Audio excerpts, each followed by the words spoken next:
Kun mä olin lapsi, me asuttiin mun perheen kanssa kummitustalossa lähes 3 vuoden ajan. Tähän alkuun mä kerron vähän taustatarinaa. Mulla on tosi iso perhe, mulla on 10 sisarusta ja oikeastaan kaikki mun perheestä koki jotain selittämätöntä näiden 3 vuoden aikana ja suurin osa todella usein. Me asuttiin siis vähän tämmöisellä pienemmällä paikkakunnalla. Meidän talo oli aika syrjässä. Me asuttiin oikeastaan metsän ja peltojen keskellä. Meillä ei ollut oikeastaan naapureita, että lähimmät talot, mitä meidän talon lähellä oli kaikki kesämökkejä. Eli talvisin ja syksyisin niissä ei ollut asutusta. Ja kesäisinkin todella harvoin. Mä oon itse ollut näiden tapahtumien aikaan yläasteikäinen, eli en mikään ihan pikkulapsi enää. Mutta mä oon nykyään 24-vuotias, eli näistä tapahtumista on aikaa. Ihan kaikkea mä en voi tarkasti muistaa, mutta me ollaan koottu mun perheen kanssa näiden vuosien aikana näitä tapahtumia yhteen ja muisteltu, niin pääpiirteittäin mun pitäisi kyllä kaikki muistaa. Näitä tapahtumia on ollut näiden 3 vuoden aikana niin paljon, että mä en edes tiedä, mistä mä aloittaisin tässä ekassa osassa. Eli jos teitä kiinnostaa tämä kyseinen aihe, niin tästä riittää kyllä juttua sitten. Niin kuin varmaan oikeasti kaikissa taloissa, missä kummittelee, niin täälläkin näkyy näitä varjoja, hahmoja ja kuuluu askelia. Mutta mä kerron tässä videossa nyt 2 eri tapahtumaa, mitkä on tapahtunut mulle henkilökohtaisesti.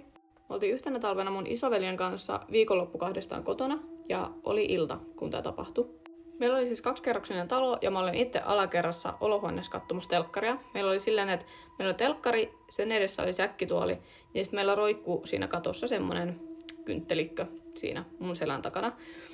Ja katoin siis telkkaria ja kaikki varmaan tietää sen tunteen, kun joku on tulossa säikäyttämään sut ja sä tunnet sen just ennen, kun se kerkee säikäyttää sut. Niin mulla oli sellainen tunne. Musta tuntui, että joku hiippailee mun takana ja mä ihan selvästi tunsin sen. Ja mä ajattelin tietenkin, että se on tää mun isoveli, että se nyt aikoo säikäyttää mut. Ja mä käänsin pään just ennen kuin mut säikäytetään. Mä käänsin nopeasti pään, käänsin niin kuin katsomaan, että kuka siinä on. Ja ei, se ei ollut tää mun isoveli. Kun mä käännöin, niin mä näin vaan semmosen tumman hahmon, joka vaan ampas niin kuin nopeasti siitä mun selän takaa silleen, että mä näin vaan niin kuin vilahduksen, mutta ihan selkeästi näin siis hahmon vilahduksen, jos se sairaan nopeasti siitä pois ja hävis. Ja se kattokruunu tai se kattokynttelikko, mikä oli siinä mun pään yläpuolella, alkoi heilua siis ihan sairaan kovaa. Siis silleen niin kuin ihan voimalla alkoi heilumaan. Ja mä muistan sen tunteen niin elävästi. Mä olin ihan paniikissa, että mä en uskaltanut siis liikahtaa siitä säkkituolilta minnekään. Mä vaan niinku tuijotin sitä kattokynttelikköä, kun se heilu. Ja mä en niinku uskaltanut liikahtaakaan. Ja sen jälkeen, kun mä sain itteeni vähän kerättyä, niin mä tajusin alkaa kuvaamaan sitä kattokynttelikköä, kun se heilu, jonka mä sitten näytin mun kavereille. Ja sen jälkeen mä soitin mun yhdelle parhaista ystävistä, koska tää ei yhtään helpota tätä mun oloa, kun mä kerron tästä. No niin, anteeksi keskeytys. Asun siis kerrostalossa ja toi äskeinen koputus kuului naapurista. Ei hätää. Mutta sit mä soitin mun yhdelle parhaista ystävistä, koska mä en siis uskaltanut edes huutaista mun isoveli, että missä se on. Mä soitin sille mun kaverille ja kerroin, että mitä tapahtui. Ja sitten mä sanoin, että mä en tiedä, mitä mä teen, että mä en tiedä, missä mun veli on, että mä en näe sitä täällä missään, että mitä mä teen, että mä en uskalla liikkua. Ja sit se mun kaveri rohkaisi mua liikkua, että eti se sun veli nytten. Ja käy kysyä, että oliko se se.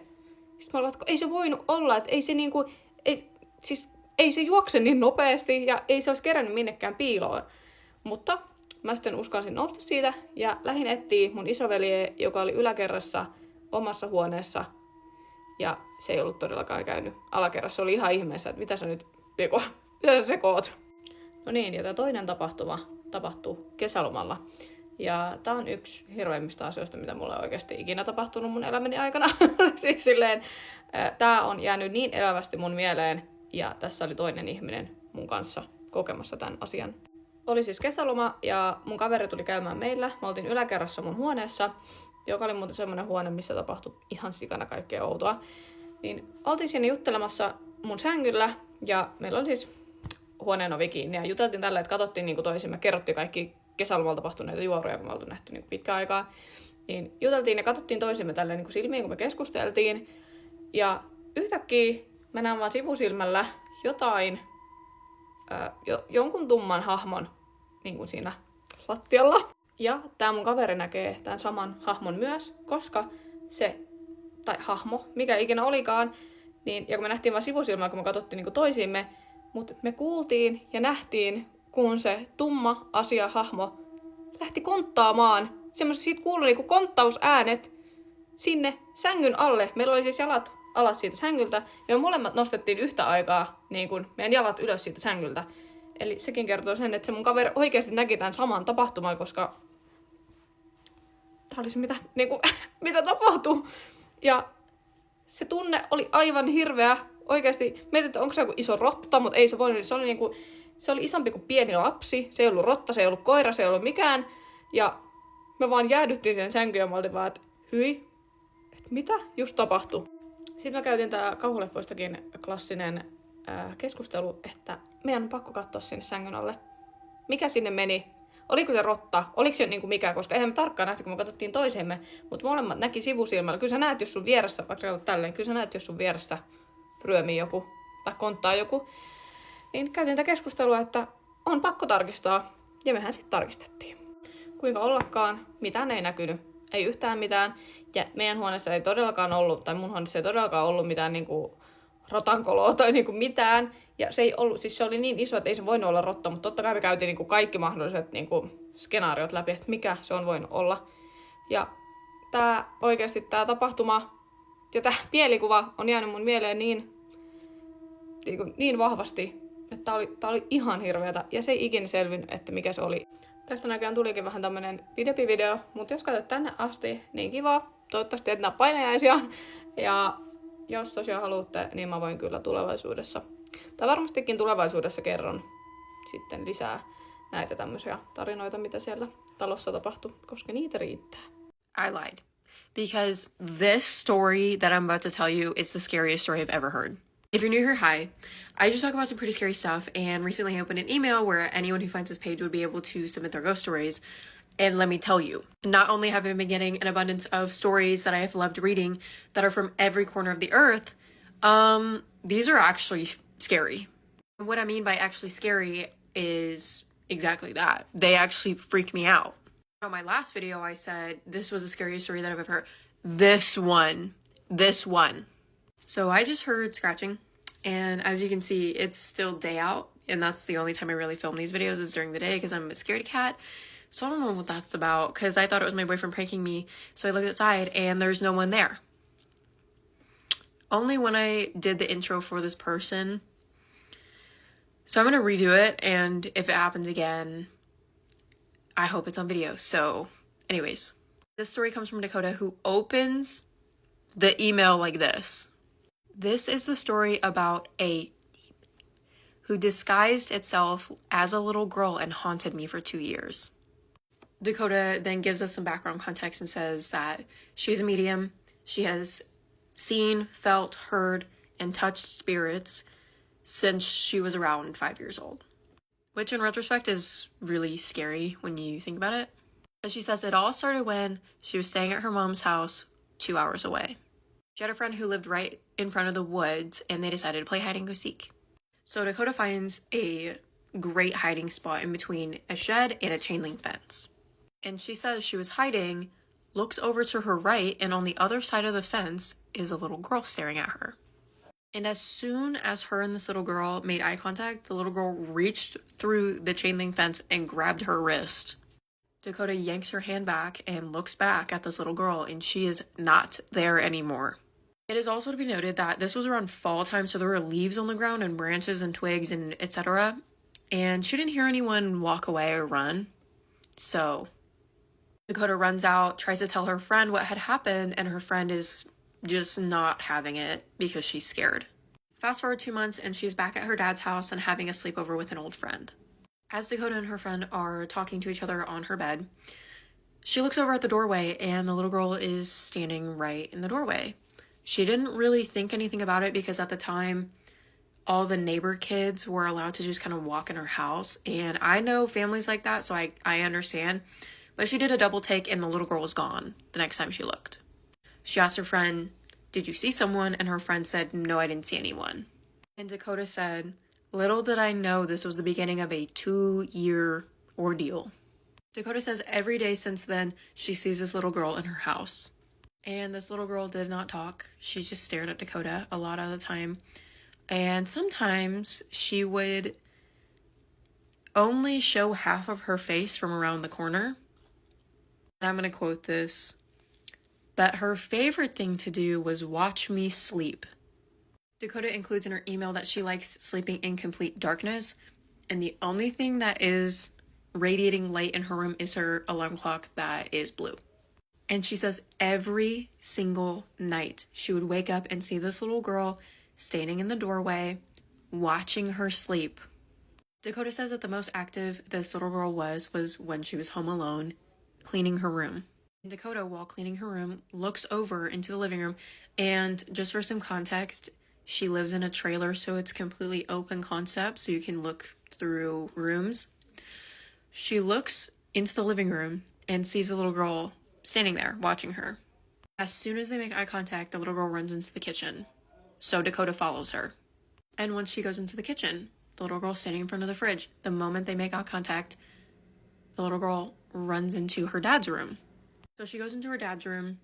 Nobody's there. She's looking around. Nothing. Hears a loud bang coming from the laundry room. Goes into the laundry room. Sees the little girl standing in front of the washer and dryer. Then she runs back into the kitchen, and Dakota didn't see her the rest of the day. And Dakota says that it was really common for this little girl to not speak ever, but she would want Dakota's attention, so she would run around and kick things and knock things off counters and slam cabinets, etc. But fast forward 2 years, and Dakota's obviously used to it by now, but she hasn't seen this little girl in 4 months. Until one day, she saw her in her dream, and it was Dakota's first lucid dream. Dakota says that she goes to sleep, wakes up, and everything in her dream feels so real. She turns over at the clock and it reads 3:16. When Dakota turns her head back around, there the little girl is. And she looks normal little girl that she's seen for the past 2 years at this point. And all of a sudden, this little girl starts to look really mangled and disgusting.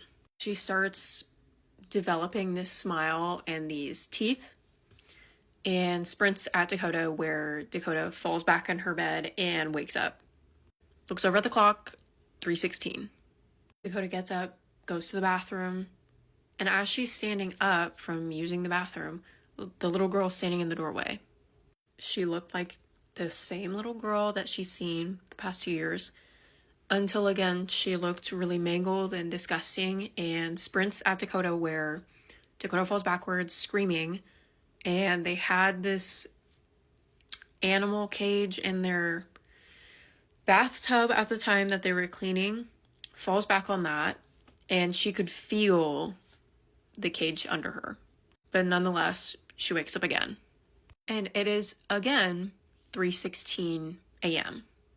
But at this point, Dakota is too scared to move and too scared to do anything, so she just sits there until the sun comes up, where she feels safe. Dakota then, that morning, started to feel this burning sensation on her back, goes and looks in the mirror, and there's a huge gash on her back from where she fell onto something. Her then best friend comes over later that day and also has spiritual connections, and tells her about this dream that she had where she was watching in third person, and verbatim describes the dream that Dakota had twice.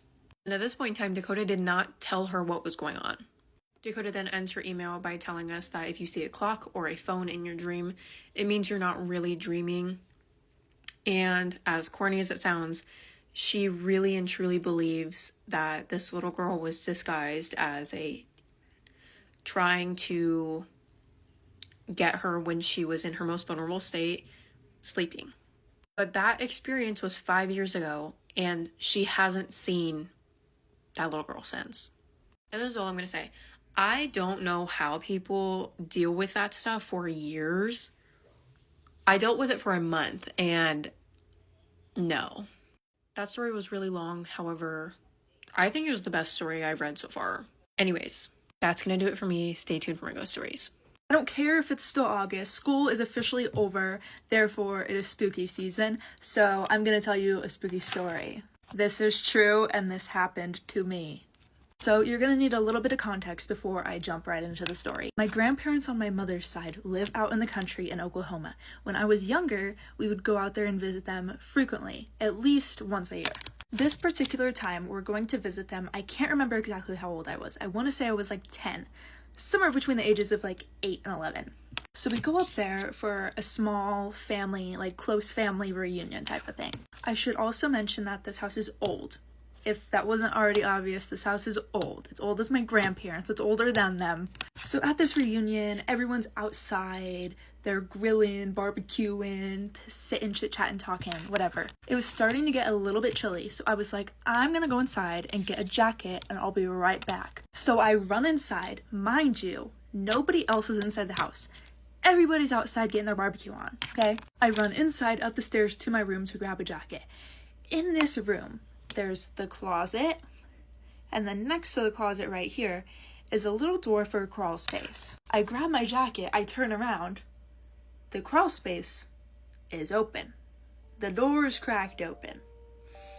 I'm like, oh, okay, let me just go and close that really quick.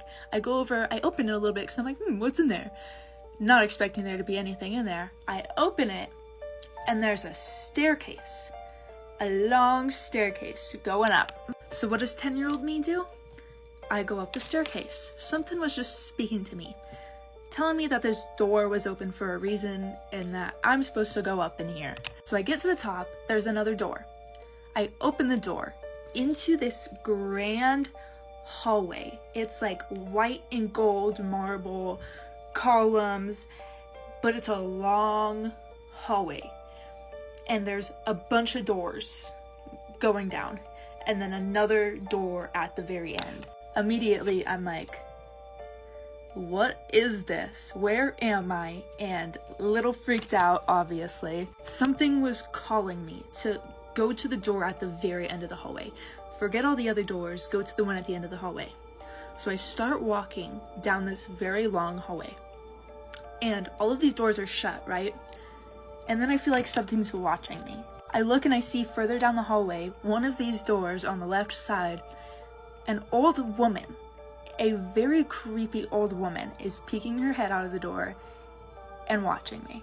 And then I would see her pop out of a different door and be looking at me, and then a different door and then be looking at me as I kept progressing down the hallway. Finally, I reached the end of the hallway to the door at the end, and I was so compelled to open it. So I opened it, and I left the door open. When I entered the room, I left the door open, okay? And it's a complete change of environment. The hallway was white and gold marble columns, like very clean, very, I don't know, elegant. Walk into this room, it's like your basic old dusty attic.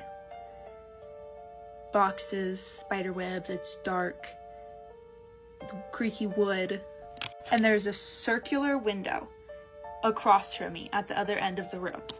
The same exact circular window that you can see from the front yard where everyone is outside. So I walk over, I look out the window, and I can see everybody down there, but it's like there's a weird filter over it, where it's in like black and white, and they're all skeletons. Everyone's there, moving around like normal, grilling, laughing, playing, but they're skeletons. And as I'm registering this, processing it, the door behind me slams shut, and I turn around, and the creepy old lady is standing behind one of those piles of boxes, looking at me with the most sinister, it was the most evil I've felt in my life. I ran faster than I've ever ran in my entire life. Out of that room, back down the hall. I did not look back a single time. Back out the original door, back down the staircase, and I shut the crawl space door behind me. I grabbed my jacket off of the bed where I had set it before I went up there, and I put it on, walked downstairs and back outside like nothing happened. The next time that I come over to visit my grandparents, about a year later, I have not told my grandma this story. I've not told her anything. I come over, I go to sleep in this room. I'm already a little bit apprehensive about it because of the previous events. I step into the room and I see that the crawl space is now boarded and nailed shut with blankets over it as well. They boarded that up. And then just recently, a couple years ago, I actually told my grandma about this, and all she does is go, yeah.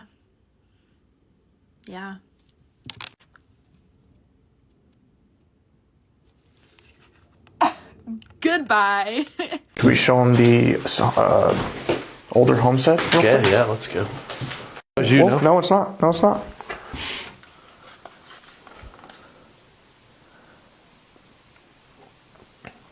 Was that you?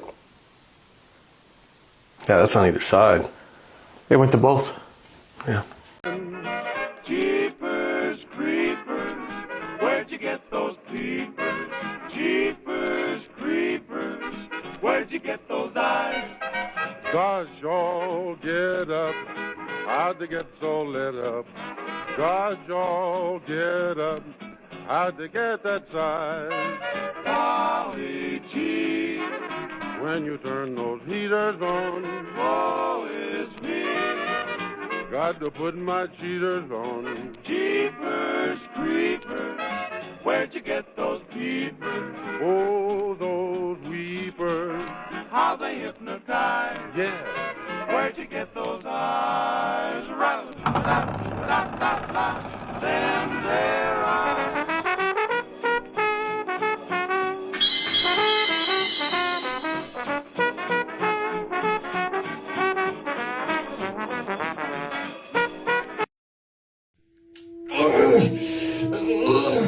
Buy me Prada, Balenciaga. Aku sayang, kamu juga sayang. I love you, you love me too. Appalachia is full of many, many secrets, and I grew up surrounded by many of them, and some still visit me to this day. Let's talk about it. Did I get your attention? Hopefully I did. So I shared one of my stories yesterday of my earliest memories with paranormal stuff. I don't know what I would call it. I don't know if it would be spirits. I don't know if it's ghosts. Call it whatever you want. I have no idea. All of my stories are 100% true. I have been seeing things since I've been about 3 to 4 years old. I grew up in West Virginia in the Boogie Woods. And I'm just doing a however many part series of basically all of the things I've seen or heard throughout my entire life. And like I said, all of these things are true. They've happened to me, and I literally have no reason to make this stuff up and lie on my TikTok. It'd be embarrassing if I was lying. Let's talk about the ghosts that I seen in my grandma's house. I don't remember how old I was. I would guess age 7 to 10 years old. So my grandma and grandpa would go to church every single Sunday. And once I got a little bit older, I was like into computers and iPads and stuff. And obviously I didn't like, going to church that much. So I wanted to stay home and play on my electronics because in the Boogie Woods, there's no service or Wi-Fi back then. So literally I, Wi-Fi to church back then. There was Wi-Fi at the house. But obviously I didn't want to go to church. It was boring. I would go sometimes though. So anyways, I remember asking my grandpa if I could stay home and I'll keep the door locked. I will do whatever, I just want to play my games. They agreed. They was like, yeah, that's fine. So where my grandma lives, she is literally on her own piece of private land. And then my dad's house was directly beside her. I'm pretty sure my dad was gone. I don't know if he was working, took a trip, at a concert, whatever, but I don't remember my dad being home at that time. And right on the other piece of land beside us was literally our family. And then up on the back hill, we had more family. So it was kind of like our own little, rural, family area, whatever you want to call it. So they left. I don't exactly remember how this all played out, but I remember sitting at the computer desk and playing. And I got up and I went to the kitchen to get something to eat, something to snack on, get a drink, And I just felt this weird, energy or this presence. I just felt like I was maybe being watched or something. But I was a kid, so I didn't really know how that feeling, or what that feeling meant. Does that make sense? So I went back and I sat at the computer and I felt something in there, like, watching me. And I remember looking, like, out of the corner of my eye, and the couch was, like, facing, so here's me at my computer, right at the computer table, and then the couch is, like, across the living room, but, like, facing that way. And I remember just, like, seeing someone out of the corner of my eye, and I remember turning my head and looking over, and it was this elderly lady sitting on the couch. She was like gold, and she was glowing. I know that sounds so crazy, and I didn't feel like this was a negative energy or bad spirit. This was like one of my only encounters with something that didn't feel bad. I've had encounters with things that feel safe or feel good, or some that don't feel so good, or some that are really scary. But I've had more probably scary experiences than good. So I looked over, and I had to, like, I looked at the corner of my eye, seen something, doing whatever on my computer with my snacks, whatever. And then, like, I had to, like, take myself back and, like, look back. And I don't know how to explain it. It was this elderly lady. She had very short hair. She had on, like, Sunday service, like, church clothes. She was in, like, I think a floral dress, like a long dress. It was just giving, like, church vibes. And then she had on, like, one of those headpieces that some women wear to church. It was like a little hat, like a hairpiece with, like, a flower on it. And it was like a little hat with, like, a flower on the front. And then, like, you know how the veils are? Like those little veils? Obviously not like a wedding veil, but it was like just a little church one. I don't know how to explain it. So whenever I looked at her, I just remember her being, like, golden and warm and had, like, light. She was kind of, like, clear, but, like, an outline of golden. I could kind of see some detail on her face, but not much, because the veil covered, like, half of her face. But it was a sheer veil, but I still couldn't see her face that well. And I just caught a glimpse of it for a second, and then she was gone. And I just remember seeing that, and I was spooked because I was a child, but I don't remember feeling, like, any negative energy from that.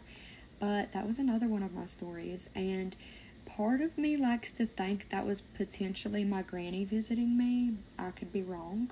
But my grandma's mother was alive whenever I was very young, and I have a few memories of her. Not many, because she passed away when I was young. I can't remember if she had passed in my grandmother's house or if they had took her to the hospital and she passed on there. I would have to ask my grandma if she passed away in the house or not. Like I said, I don't remember. But the woman just kind of resembled my granny, I feel like. And I don't know if that was maybe like her visiting me as a child. The only side that I remember of her was, I'm not going to say the bad side, but she had Alzheimer's, I think. Dementia. I'm not sure what it was, but she had something right before she had passed, and she struggled. She was kind of hateful and moody, but whenever I seen that, like, ghost or whatever you want to call it, it just seemed like a very, like, nice elderly woman just sitting there on the couch just watching me, and then she was gone. And that's the only memory I have. I don't remember if she just poof, vanished into thin air. I don't know if I turned my head and then turned back and then she was gone. Don't remember because I was so young, but that is another little story that I have. And if you guys are interested in any more stories, let me know, and I can share my other experiences that I had growing up in West Virginia. What the fuck was that? Bro! What's going on around you? I don't know. I'm frozen. I am frozen. Did the window Sean. break? Here are some creepy facts that you didn't ask for, but I'm gonna tell you anyways because why the fuck not? First, if you have a dog and that dog is staring at something but it's just, there's nothing there, get you and the dog out of the house. Burn the house down. I don't care what you do. If you feel scared, get out. If you're not scared, that's probably your aunt or like your uncle that died. That's no problem. Second, do not stare into a mirror, especially when you're naked. What the fuck are you doing? You are opening up a portal. You are making a demon fall in love with you. What was I talking about last time? The succubi, something bending you over, like what? Air bending you over, be like, no, you don't want that. I don't want that thing to go like, oh, a big boondak, yeah. No, that is not it. If you are a dude, they're gonna be like, oh, what is that dangling down there? Get the fuck, you don't wanna make a ghost pregnant, right? All right. Third, when you get back from midnight, when you come home, do not walk in like talking about some like, oh, I don't give a fuck. You should give a fuck. Why? You gotta turn your ass backwards and then walk into the house. All those evil energies. My apologies for the following picture. That you're gonna get in your house, you can't see them then. If you walk backwards into the house, do not walk in like, oh my God, I don't know, you should, because fourth, do not whistle at night. What are you doing? Are you fucking mad? Trying to summon something? The second it gets nighttime, it is time for those things to roam freely. You don't want to fuck with that energy, all right? What you're gonna do is shut the fuck up. Why? Because you don't want that frequency to reach them and be like, oh, I'm attracted to this person, and you're gonna get bent over by air. That is not what you want, all right? Please follow my advice, all right? If you want to live a little longer. Peace. Much love. Yeah, yeah.